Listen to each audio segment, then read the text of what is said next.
Our next guest is seeing sluggish markets amid what she calls a much-anticipated earnings season. Diana Avigdor is Vice President and Portfolio Manager and Head of Trading at Barometer Capital, and she joins us now from the TSX.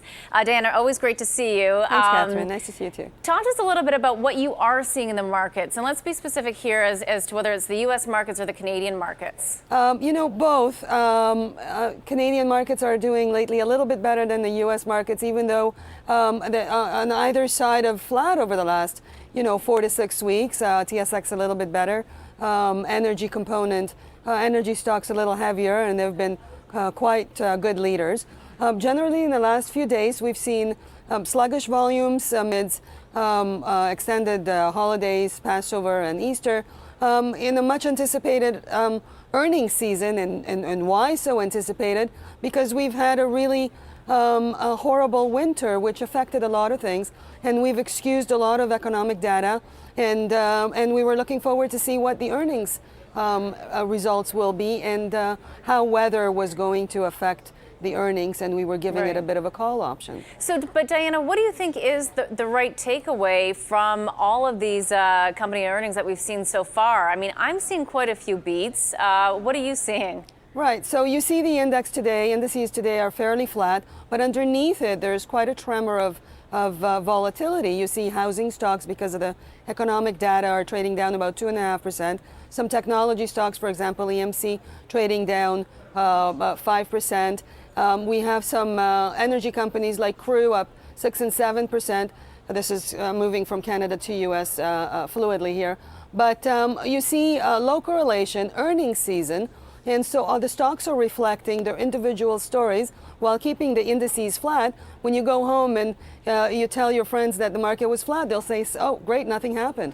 Lots is happening. But right, lots is happening, Diana. But when you step back and you look at the individual stock stories and or the sectors, if you want to look at the market that way, because the broader market really, as you say, isn't doing that much. So you've got to find the better stories, perhaps. But what's your takeaway in the sense that when you look at the company management commentary, the bottom line and top line results, where do you want to be invested right now? Right. So far we've only had about 20% of S&P reported. We have a lot of companies reporting, important companies that have been leaders in the recent rally, call it the last 6-month rally minus the last 4 to 6 weeks.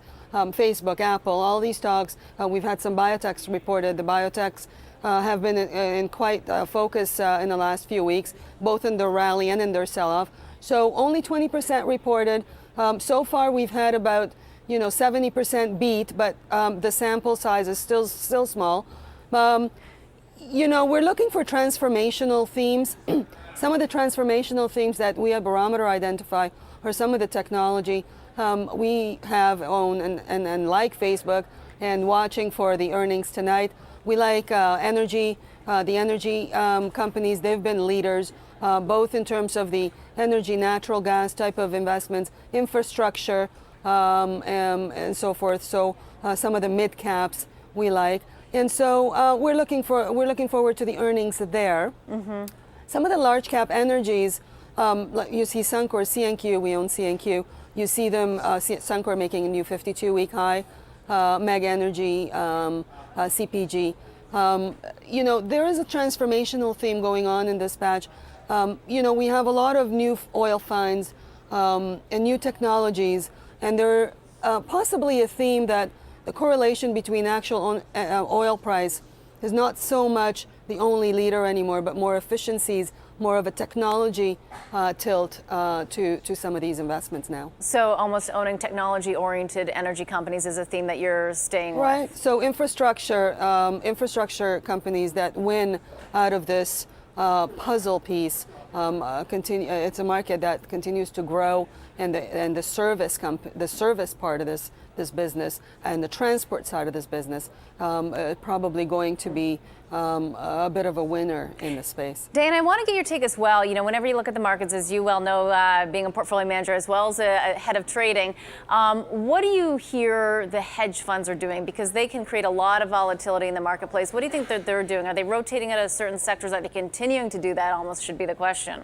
There has been a major theme, and we've seen that in the market for the month of March. Some of the U.S. hedge funds that are quite large and have gathered a lot of assets, there are some very bad performance numbers, close to, some of them down 10% for the month of March, and for the quarter, the performance numbers are fairly flat to maybe down 1.5%. There is certainly a deleveraging that has been going on, and to your point, I guess that's in the past. The question is, what's in the future?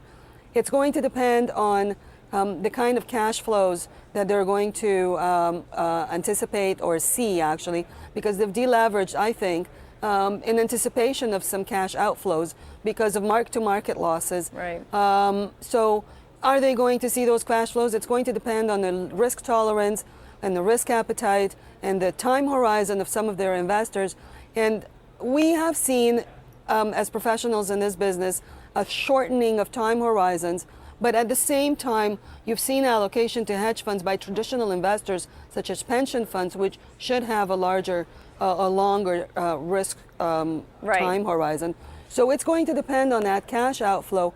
A lot of it has been deleveraged and sold and rotated into value.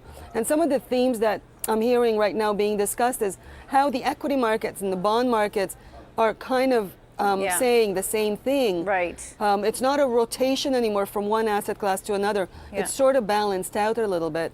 All so right. We'll see. We will see. Diana, good to see you. Thank you so much for joining us. Thank you very much. Anytime. That was Diana Avigdor, Vice President and Portfolio Manager, as well as Head of Trading at Barometer Capital, and she did join us from the TSX.